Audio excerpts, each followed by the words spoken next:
নমস্কাৰ আপোনালোক সকলোকে আমাৰ আন এটি ভিডিঅ'লৈ স্বাগতম জনালোঁ। বহুত দিনে হ'ল ভিডিঅ' পাতি বনাব পৰা নাই। আজি বহুত দিনৰ মূৰত আপোনালোকৰ মাজলৈ এটা ভিডিঅ' লৈ আহিছোঁ। আজিৰ ভিডিঅ'টো এটা বহুতেই বেছি ইণ্টাৰেষ্টিং টপিকৰ ওপৰত লৈ আহিছোঁ। গতিকে বলক ভিডিঅ'টোৰ ফালে আগবাঢ়ো। আজিৰ ভিডিঅ'টোৰ টপিকটো হ'ল মেগাপিক্সেল কি। আপোনালোকে হয়তো নতুন মোবাইল বা নতুন কেমেৰা এটা কিনাৰ ক্ষেত্ৰত এটা কথা বেছিকৈ গুৰুত্ব দিছে, সেই কথাটো হ'ল মেগাপিক্সেল। বলক আজিৰ এই ভিডিঅ'টোতে আমি মেগাপিক্সেলৰ বিষয়ে আৰু অধিককৈ জানো। আপোনালোকে পোনপ্ৰথমে এটা নতুন মোবাইল কিনাৰ ক্ষেত্ৰত আপোনালোকে প্ৰথমে কি চাই, সেই মোবাইলটোৰ ফ্ৰণ্ট কেমেৰা আৰু বেক কেমেৰা।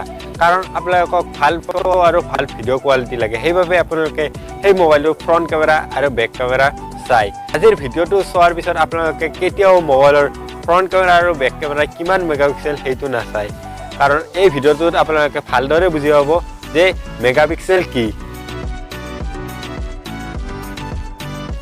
এতিয়া আপোনালোকে এটা কথা জানিব লাগিব যে মেগাপিক্সেলৰ ফুল ফৰ্ম কি বা মেগাপিক্সেলৰ সম্পূৰ্ণ নামটো কি।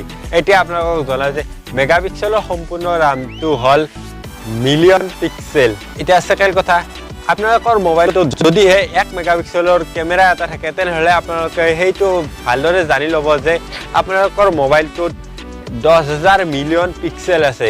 এতিয়া আপোনালোকক পিক্সেল যি কৈছোঁ, পিক্সেলনো কি বা পিক্সেলে কেনেদৰে কাম কৰে সেইটো জনাওঁ। সকলো কেমেৰাৰে পিছফালে এখন সেন্সৰ থাকে আৰু সেই সেন্সৰখন কিছুমান পিক্সেলৰ দ্বাৰা তৈয়াৰ কৰা হয় আৰু সেই পিক্সেলবিলাকত কিছুমান নিজে কালাৰ প্ৰডিউচ কৰিব পৰা ক্ষমতা থাকে। আৰু আমি যেতিয়া ফটো এখন মাৰোঁ আৰু তেতিয়া কেমেৰাৰে দেখা পোৱা পোহৰবোৰ সেন্সৰখনত খুন্দা মাৰে আৰু সেন্সৰখনে তাত থকা পিক্সেলবোৰৰ নিজা কালাৰ ব্যৱহাৰ কৰি সেইবোৰ পোহৰবোৰ এটা ফটোলৈ ৰূপান্তৰিত কৰে আৰু সেই ফটোটো মোবাইলৰ প্ৰচেছৰে প্ৰচেছিং কৰি গেলাৰীলৈ পঠাই দিয়ে আৰু আমি সেনেদৰে ফটো এটা দেখা পাওঁ। আপোনালোকে যদিহে এতিয়ালৈ এই ভিডিঅ'টো চালে, তেনেহ'লে আপোনালোকৰ মনত এটা প্ৰশ্ন আহিছে। সেই প্ৰশ্নটো হ'ল যে যদিহে কম মেগাপিক্সেলৰ কেমেৰাৰ লগত সেই ফটোটোৰ কোনো কোৱালিটিৰ কথা আহি নপৰে, তেনেহ'লে DSLR কেমেৰা ইমান কম মেগাপিক্সেল হোৱা হ'লেও কিয় ইমান ভাল ফটো আৰু ভিডিঅ' কোৱালিটি দিব পাৰে? সেইটো প্ৰশ্ন আপোনালোকৰ মনলৈ আহি থাকে আৰু মোৰ মনলৈ আহিছিল। এতিয়া সেই প্ৰশ্নটোৰ উত্তৰ হ'ল যে DSLR কেমেৰা হ'ল এটা বহুতেই বেছি ডাঙৰ আৰু হেভি কেমেৰা। DSLR কেমেৰাত হ'ব পাৰে কম মেগাপিক্সেল, কিন্তু DSLR কেমেৰাৰ যোনখন সেন্সৰ থাকে, কাৰণ ফটোটো পোহৰটো দেখাৰ লগে লগে যিখন সেন্সৰে প্ৰচেছিং কৰে, সেই সেন্সৰখনত বহুতেই বেছি ডাঙৰ আৰু বহুত বেছি হেভি আৰু ভাল কোৱালিটিৰ হয়। সেইবাবে DSLR কেমেৰাৰ ফটো আৰু ভিডিঅ' কোৱালিটি মোবাইলেদি মাৰা কেমেৰাতকৈ বহুত বেছি ভাল হয়।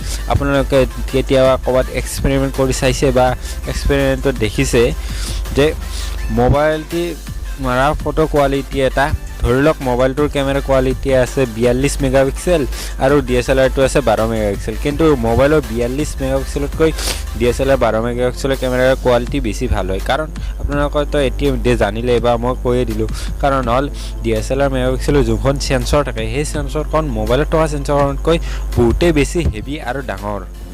ভিডিঅ'টো শেষলৈ চোৱাৰ বাবে ধন্যবাদ। আৰু এনেকুৱা ধৰণৰ ভিডিঅ'সমূহ পাই থাকিবলৈ আপোনালোকে আমাৰ চেনেলটো ছাবস্ক্ৰাইব কৰি কাষতে থকা বেল আইকনটো দবাই দিব। আৰু আপোনালোকৰ আজিৰ এই ভিডিঅ'টো চাই কেনে লাগিল কমেণ্ট বক্সত জনাব। আৰু আপোনালোক যদি এনেকুৱা ধৰণৰ ভিডিঅ'সমূহ চাই থাকিব লাগে, আপোনালোকে নতুন টপিকবোৰ আমাৰ কমেণ্ট বক্সত লিখি দিব, তেতিয়াহে আমি আৰু সেই টপিকবোৰৰ ওপৰত ভিডিঅ' বনাই যাই থাকিব পাৰিম। লগতে আপোনালোকক আৰু এটা কথা জনাই দিওঁ যে আমাৰ এটা ব্লগিং ইউটিউব চেনেল কৰিছোঁ, নতুন কৰি লিংক ডেছক্ৰিপশ্যনত দিয়া আছে, আপোনালোকে গৈ চাওক আৰু আমাৰ চেনেলটো ছাবস্ক্ৰাইব কৰিব।